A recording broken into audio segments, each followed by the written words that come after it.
Hello,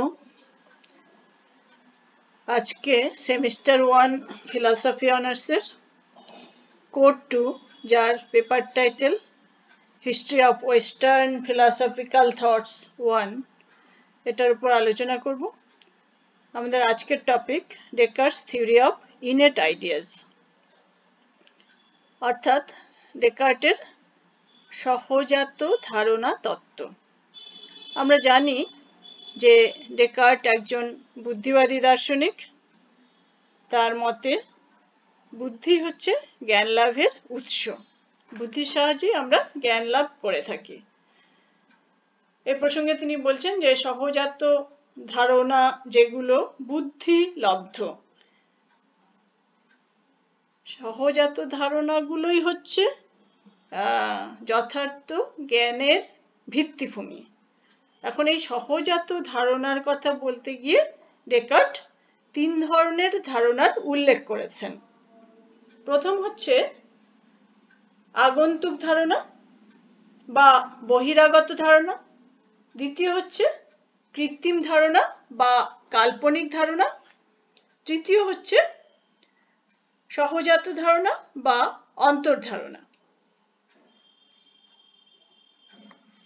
যে ধারণাগুলোকে আমরা অভিজ্ঞতার সাহায্যে পাই, অর্থাৎ আমাদের যে 5টা বাহ্য ইন্দ্রিয় আছে, চক্ষু, কর্ণ, নাসিকা, জিহ্বা এবং ত্বক, এই 5টা বাহ্য ইন্দ্রিয়ের সাহায্যে আমরা যে ধারণাগুলো পাই সেই ধারণাগুলোকে বলা হয়েছে আগন্তুক ধারণা। এর ইংরেজিটা হচ্ছে অ্যাডভেন্টিশিয়াস আইডিয়া। যেমন আমরা আমাদের চারপাশে যেমন দেখতে পাচ্ছি নদী, গাছ, পাথর, পাহাড়, গন্ধ, উত্তাপ, এই সমস্ত ধারণা হলো, যেহেতু এগুলো ইন্দ্রিয়ের সাহায্যে পাওয়া, সেই জন্য এগুলোকে তিনি বলছেন, এগুলোর নাম দিচ্ছেন আগন্তুক ধারণা, বাইরে থেকে আসছে, বহিরাগত ধারণা।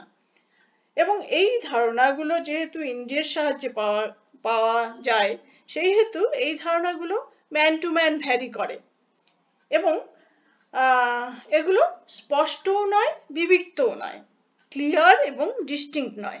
ম্যান টু ম্যান ভ্যারি করে, অভিজ্ঞতার সাহায্যে পাওয়া যায় বলে এদের মধ্যে স্পষ্টতা নেই এবং বিবিক্তও নয় এগুলো। সেই জন্য এই ধারণাগুলো কখনোই আমাদেরকে যথার্থ জ্ঞান দিতে পারে না। এটা গেল আগন্তুক ধারণা ডেকার্টের মতে। দ্বিতীয় আরেক ধরনের ধারণার পরিচয় আমরা আমাদের মনোজগতে পাই, সেগুলোর নাম দিলেন তিনি কাল্পনিক ধারণা বা কৃত্রিম ধারণা। বিভিন্ন আগন্তুক ধারণাকে যুক্ত করে, একাধিক আগন্তুক ধারণাকে যুক্ত করে আমরা আমাদের কল্পনায় নতুন ধারণার সৃষ্টি করি। যেমন আকাশ কুসুম, যেমন মৎস্যকন্যা। এখানে কি করা হচ্ছে, মৎস্যকন্যার জায়গায় দুটো আগন্তুক ধারণা মৎস্য এবং কন্যাকে যুক্ত করে আমরা আমাদের কল্পনায় নতুন ধারণার সৃষ্টি করছি। আকাশ কুসুমের জায়গায় আকাশ একটা আগন্তুক ধারণা, কুসুম একটা আগন্তুক ধারণা। এই দুটো ধারণাকে যুক্ত করে আমাদের কল্পনায় নতুন এক ধারণার সৃষ্টি করছি। যে ধারণাগুলো সম্পর্কে ডেকার্টের বক্তব্য হচ্ছে এগুলো স্পষ্টও নয়, বিবিক্তও নয়, ক্লিয়ার এবং ডিস্টিংক্ট নয়, এগুলো ম্যান টু ম্যান ভ্যারি করে। সেই জন্য এগুলো যথার্থ জ্ঞান আমাদেরকে দিতে পারে না। আগন্তুক ধারণা আমাদের যথার্থ জ্ঞান দিতে পারে না, আবার কাল্পনিক ধারণা বা কৃত্রিম ধারণা এগুলো আমাদেরকে যথার্থ জ্ঞান দিতে পারে না। তৃতীয় আরেক ধরনের ধারণার কথা ডেকার্ট বললেন, যে ধারণাগুলো আমরা আমাদের মনোজগতে পরিচয় পাই, কিন্তু সেগুলো কখনোই অভিজ্ঞতার সাহায্যে পাওয়া যায় না, অভিজ্ঞতা লব্ধ নয় সেগুলো। তাহলে সেগুলো কোথা থেকে আসছে? সেগুলোর উৎস সম্পর্কে ডেকার্ট বলছেন সেগুলো হচ্ছে বিশুদ্ধ বুদ্ধিলব্ধ, এবং যেহেতু অভিজ্ঞতার সাহায্যে পাওয়া যায়নি সেই হেতু এগুলো স্পষ্ট এবং বিবিক্ত, ক্লিয়ার এবং ডিস্টিংক্ট। এই ধারণাগুলোর বিরোধী ধারণা কখনোই পোষণ করা যায় না। তার কারণ হচ্ছে সেগুলো বিরোধী ধারণা করতে গেলেই আমাদের মধ্যে স্ববিরোধিতা দেখা দেয়।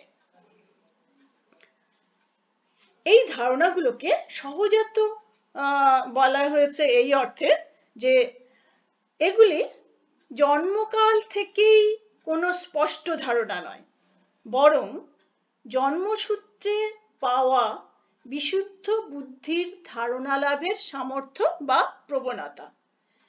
বিশুদ্ধ বুদ্ধির এই প্রবণতা বা সামর্থ্যের জন্যই আমরা এমন কতগুলো ধারণা লাভ করি যা স্পষ্ট এবং বিবিক্ত এবং যেগুলোকে বলা যেতে পারে সমস্ত নিশ্চিত বা যথার্থ জ্ঞানের ভিত্তিভূমি। ডেকার্ট নিজে এই সমস্ত সহজাত ধারণার কোনো তালিকা দেননি যে কোন কোন ধারণাগুলো হচ্ছে সহজাত ধারণা, কিন্তু কিছু ধারণাকে তিনি সহজাত বলে গেছেন তার দর্শনে, যেমন ঈশ্বরের ধারণা, গণিতের স্বতঃসিদ্ধ বচনের ধারণা, চিন্তার মূল সূত্রের ধারণা, কার্যকারণের ধারণা, পূর্ণতার ধারণা, অসীমতার ধারণা, নিত্যতার ধারণা। এই ধারণাগুলোকে তার দর্শনে তিনি সহজাত ধারণা বলে বা অন্তর্ধারণা বলে উল্লেখ করেছেন। এই ধারণাগুলোর প্রবণতা আমরা দেখলাম যে প্রবণতা বা সামর্থ্য, বুদ্ধি সামর্থ্য আমাদের জন্মের সময় থেকেই থাকে এবং উপযুক্ত পরিবেশে যথাযথ অভিজ্ঞতার প্রভাবে এগুলো এই প্রবণতাগুলো কি হয় স্পষ্ট ধারণা রূপে প্রকটিত হয়।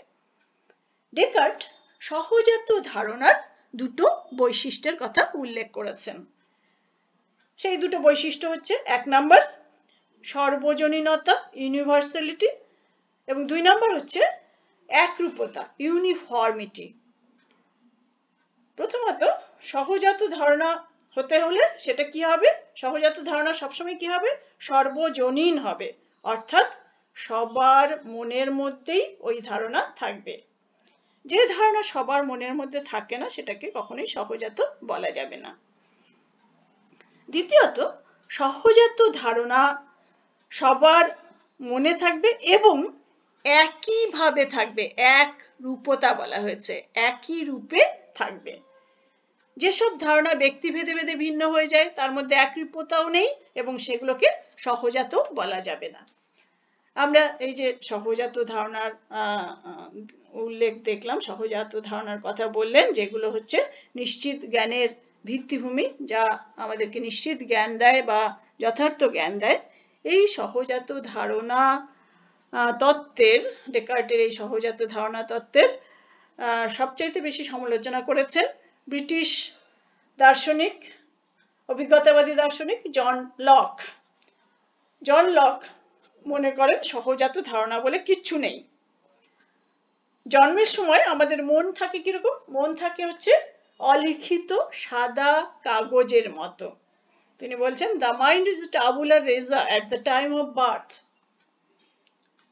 এবং অভিজ্ঞতার পরেই, জন্মের সময় মনটা সাদা কাগজের মতো থাকে এবং অভিজ্ঞতার পরেই সেখানে ছাপ পড়তে থাকে, অভিজ্ঞতার সাহায্যে ছাপ পড়ে এবং আমাদের জ্ঞান লাভ করি সেখান থেকে। লকের মতে যে বৈশিষ্ট্যের কথা বলেছে ডেকার্ট, যে বৈশিষ্ট্যের কথা বলেছেন যে যে ধারণার মধ্যে সর্বজনীনতা থাকবে সেটাই হচ্ছে সহজাত ধারণা। আসলে সর্বজনীন ধারণা বলে কোনো ধারণাই নেই। ডেকার্টের লকের মতে সর্বজনীনতা বলে কিছু নেই, সর্বজনীন ধারণা বলে কিছু নেই। যে ধারণাগুলোর ক্ষেত্রে সর্বজনীনতার কথা বলা হয়েছে, যেমন ঈশ্বরের ধারণা, ডেকার্টের মতে ঈশ্বরের ধারণা হচ্ছে সহজাত ধারণা এবং এটা হচ্ছে সর্বজনীন। লক বলছে যে সবার মনে তো সবার মনে ঈশ্বরের ধারণা তো নেই। যেমন শিশু, উন্মাদ, জড়বুদ্ধির যে ব্যক্তি, তাদের মনে ঈশ্বরের ধারণা বলে কোনো ধারণা নেই। তাহলে সর্বজনীনতার কথা যে বলা হয়েছে সেটাও পাওয়া যাচ্ছে না। দ্বিতীয়ত ডেকার্ট বলেছিলেন যে একরূপতা, কিছু ধারণা আছে, সহজাত ধারণা আছে যাদের মধ্যে সর্বজনীনতা আছে এবং একরূপতা আছে। এই একরূপতার ক্ষেত্রেও লক বলছেন যে আমরা তথাকথিত সহজাত ধারণার একরূপতাও পাই না, সর্বজনীনতাও পাই না, একরূপতাও পাই না। যেমন ঈশ্বরের ধারণাকে সহজাত বলা হয়েছে এবং এটা ডেকার্টের মতে ইউনিফর্ম। লক বলছেন না, এটা তো হতে পারে না। তার কারণ হচ্ছে কেউ যদি ধরেও নিই ঈশ্বর সবার মধ্যে আছেন, কিন্তু এটার মধ্যে একরূপতা নেই। কেউ এক ঈশ্বরে বিশ্বাসী, কেউ দ্বি-ঈশ্বরে বিশ্বাসী, কেউ সাকারে বিশ্বাসী, ঈশ্বরের সাকারত্বে বিশ্বাসী, কেউ আবার নিরাকার ঈশ্বরে বিশ্বাসী। সেই জন্য আমরা একরূপতাও পাচ্ছি না, আমরা সর্বজনীনতাও পাই না, আবার একরূপতাও পাই না। সুতরাং লকের সিদ্ধান্ত হচ্ছে সহজাত ধারণা বলে কিছু নেই। এখন এই যে লক সমালোচনা করে বললেন যে সহজাত ধারণা বলে কিছু নেই, এটাকেও ঠিক মেনে নেওয়া যায় না। তার কারণ হচ্ছে লক যে অর্থে সহজাত ধারণার সমালোচনা করেছেন, ডেকার্ট সেই অর্থে সহজাত ধারণার ব্যাখ্যা করেননি। আমরা দেখি যে ডেকার্টের মতে সহজাত ধারণা বলতে কোনো স্পষ্ট জন্মকাল থেকেই কোনো স্পষ্ট ধারণা নয়। ডেকার্টের মতে সহজাত ধারণা হলো জন্মসূত্রে পাওয়া বিশুদ্ধ বুদ্ধির ধারণা লাভের সামর্থ্য বা প্রবণতা। সেই জন্য লকের মতকেও আমরা মেনে নিতে পারছি না। Thank you.